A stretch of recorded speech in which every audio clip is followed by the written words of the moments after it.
So, Elijah Settles has a new job he wants to do. He thinks that he can be pretty good at it.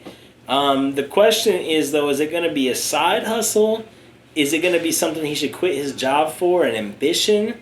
Or is it something that he should just quit thinking about right now and be real, be honest? And that job is Elijah, who has a lot of experience in gymnastics and in street parkour. He was once arrested for climbing a building. Oh, is that unknown? I mean, hey, if Elijah's grandma was listening, he was arrested for climbing a building. All of his friends know, but he hasn't told you. It's not public knowledge. Yeah, well, because he was too young. Information Act. No, he was too young. He was 17. It was expunged. So it's expunged, but he did climb a building, and the cop had to climb up there too. He was very mad. So Elijah has a lot of experience in the extreme sports world. Let's also remember that he was a diver, high school diver.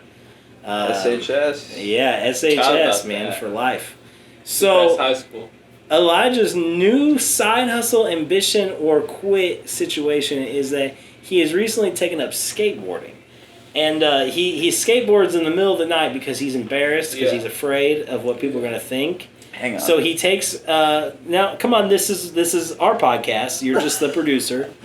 So he brought me into this. He takes his vampire friend, Dave, Media Dave, who does no actual media. Who doesn't produce. Media Dave just like hung out goes to Millennial Park. times. Yeah, they randomly go to Waffle House. That's actually some other guy that just kind of looked like I was going to Media say, Dave. I've never been to a Waffle House with Dave. They go to Millennial Park and they skateboard at night when no one's there. Centennial. Sorry. From Lincoln. I'm from Lincoln. They skateboard at night when nobody's there to watch them. Yeah. And every once in a while you might see an Instagram story. And today Elijah finally went and skated with the boys, with the Centennial Park boys, who taught him a lot of things and said he was pretty good. And now Elijah said, you know what? Music's cool. Videos are cool. Being a barista is pretty fun sometimes. But the thing I really want to do is I want to skateboard. I think I could get pretty good. I'm the right build for it. And I know how to market myself. Yep. So you come to Dalton, you come to Luke, and you say, hey, I've got this new idea, but I can't park in all the spots here because I don't have a giant limo yet. So should I do this idea? And then we say yes, no, or maybe. Because that side hustle is pretty much maybe. Yeah, like do it for a while and see where it goes. For sure. Have you made $20 parkouring? Not doing gymnastics lessons. Parkouring. You made $20. I need you to I think gymnastic lessons count as... Like, I coached a parkour class. All right. Now, see, you made some money. I made some money. I've made over $1,000 coaching parkour. No question. Is that one person? Homeschooled, still made $1,000. You hear that? Elijah's the type of guy that because of the pursuits that he's in, because of like the creative elements that he brings to the table, he's a guy that needs more personal capital than other people to be creative, to do the work. So he said parkour made him a better filmmaker. Does skating make him a better filmmaker? Probably. He probably sees the world a little different on 4 wheels and a plank of wood. And I think those types of I like things what you said there about skateboards. are to Elijah. See, we're basketball guys, To Elijah, those types of things are just as basketballs valuable as making $20 a month. We talk about basketballs a lot on this show. Anyway, I'll let you finish. No, I mean that's to me, I agree. making $100 is probably the goal or aspiration, whatever, $100. But to Elijah, screw $100 if that thing helps you make $200 doing something else.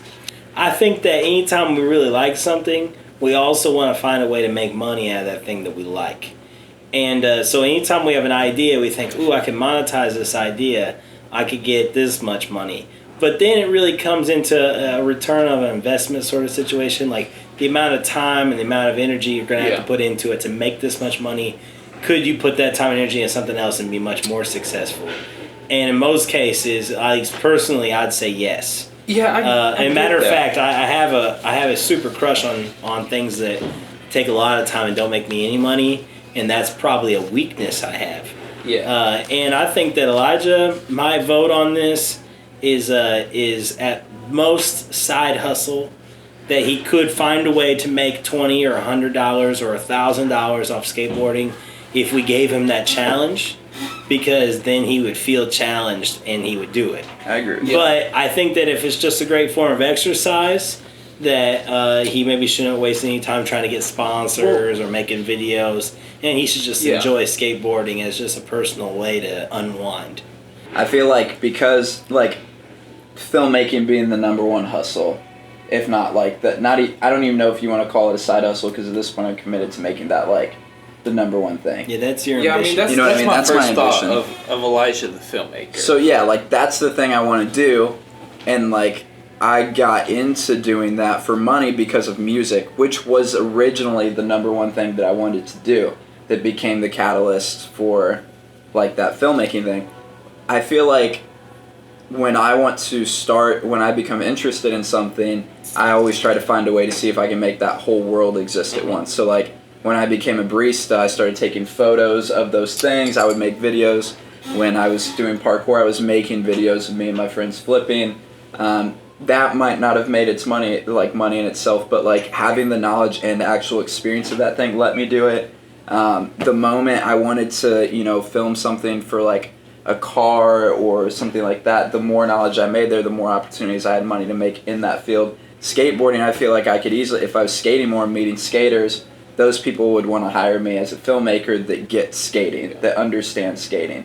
And I feel like that's been the value for me to try all these different things, is I've been like, and I could just say, oh, I do that. Like, I'm not a professional at this, but I am a filmmaker that knows skateboarding. Like, I know that world. So, like, I have some of your perspective. Yeah. And that's, like, incredibly valuable to that person. Yeah. Will I spend the rest of my life skating and trying to get sponsored? I don't want to be Nigel Houston. Like, that's not my pursuit. I don't wake up every day You thinking, mean Tony Hawk? Thanks for listening to this bonus clip of the Am I a Baller podcast. We've got a lot more on the way, so if you want to keep up, hit subscribe, follow us on Instagram, and just talk to us in real life. In the meantime, go to a local basketball court, a YMCA, a rec center, and just ball it up. Let them know that you're Rick Ross, that you're Russ Westbrook, that you're Dame Lillard, and that you're the king of the court. Or just go to the mall and get some coffee and let everybody know that you're kind of balling out. I'm going to leave you with a quote from our very own Dalton Zoll. All you know, it's that old motto, money talks and wealth whispers. All you know, it's that old motto, money talks and wealth whispers.